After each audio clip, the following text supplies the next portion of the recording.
I'm Susan Heller, the Kosher Keto Maven, and today we're going to make gizzard stew in preparation for making giblet gravy.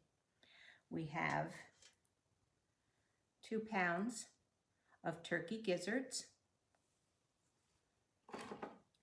4 6 or 7 inch stalks of celery, an onion, and salt, which is OU. Let's get started. So I'm going to cut the celery in pieces. I've washed it according to the rules from the Chicago Rabbinical Council. And I'm going to cut the tomato in sections.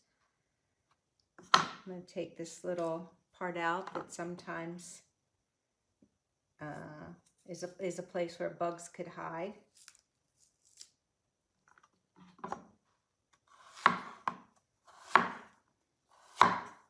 There's another piece right here. There we go. This one's good.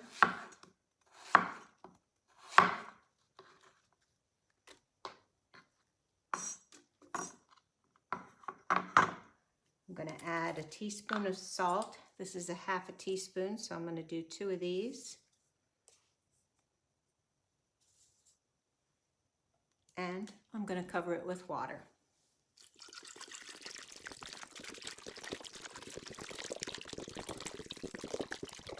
I'm going to bring it to a boil. So I'm going to turn it down to simmer. And we're going to let it simmer for 3 hours.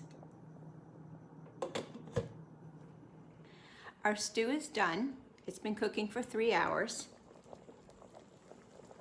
I'm going to turn this off so it'll start to cool. You can eat this in several ways.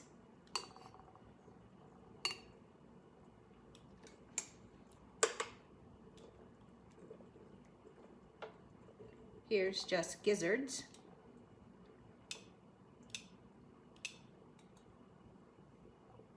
So that's a carnivore way. If you want some of the vegetables,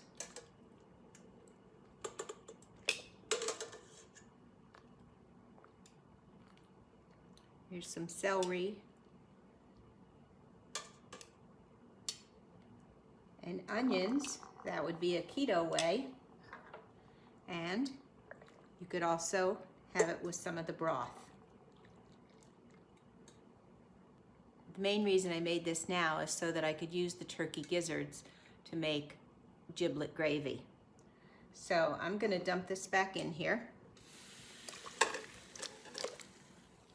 and just take out the gizzards.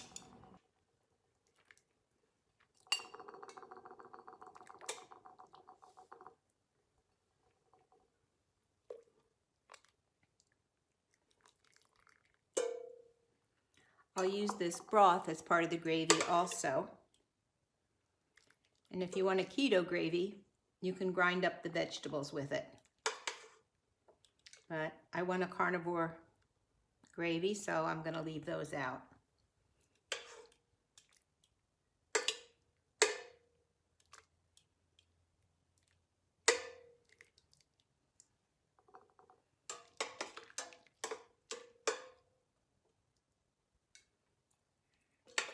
That's all of them. I'm going to drain the broth now to get just a clear broth.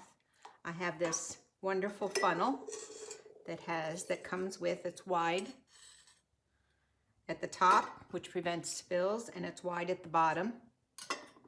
And I think it's for canning, but it's perfect for draining this.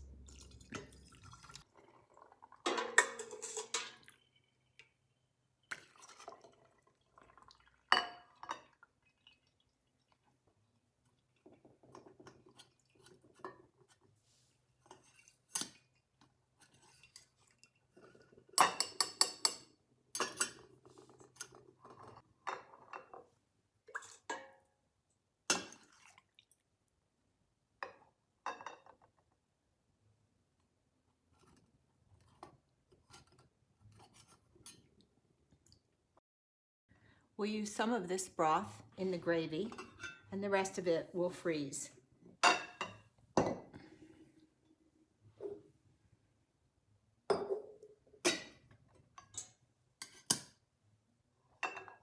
You want to let your soup cool a little bit before you do this. We ended up with 2 quart-sized jars of broth and some of these vegetables. The next thing we're going to do is chop up some gizzards to make the gravy, to make the giblets themselves, and add broth to that. So let me do a little cleanup here. Oh, you could add this. It doesn't really add very many carbs because it's not that much celery and onion, and you're splitting it up amongst, I don't know, 6 to 8 people. You could add that, gives a little more flavor, but I'm not because I want a carnivore gravy. I'm going to measure out 1 cup of the broth.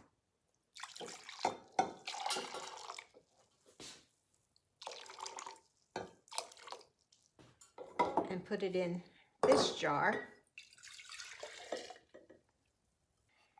And next, I'm going to cut up 3 gizzards into small pieces, not too small, but small enough to put in the jar. And then we'll blend it with a blender stick, with a stick blender.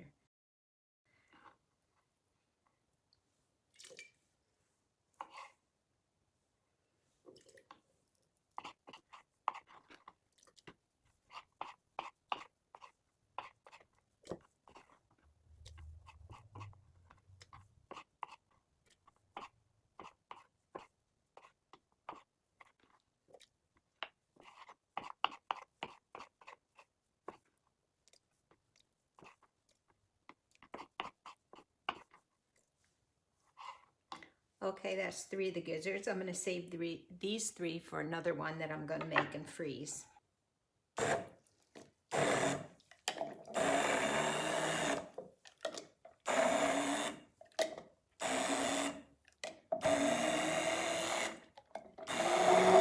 I used to do this with a meat grinder, but this is so much easier on the cleanup. But the kids really had fun grinding them.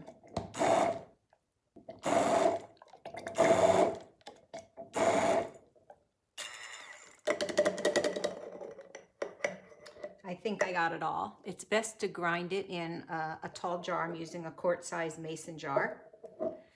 As I pour this in the pan, you can see how thick it is.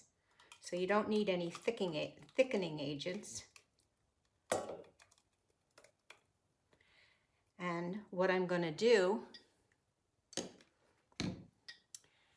is put this aside until after the turkey's cooked, and then I'll add the drippings from the turkey in here and stir it around. And if I need more broth, then I have it, depending on how thick we want it.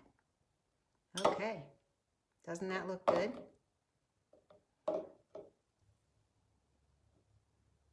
It's nice and thick. I hope you can see that.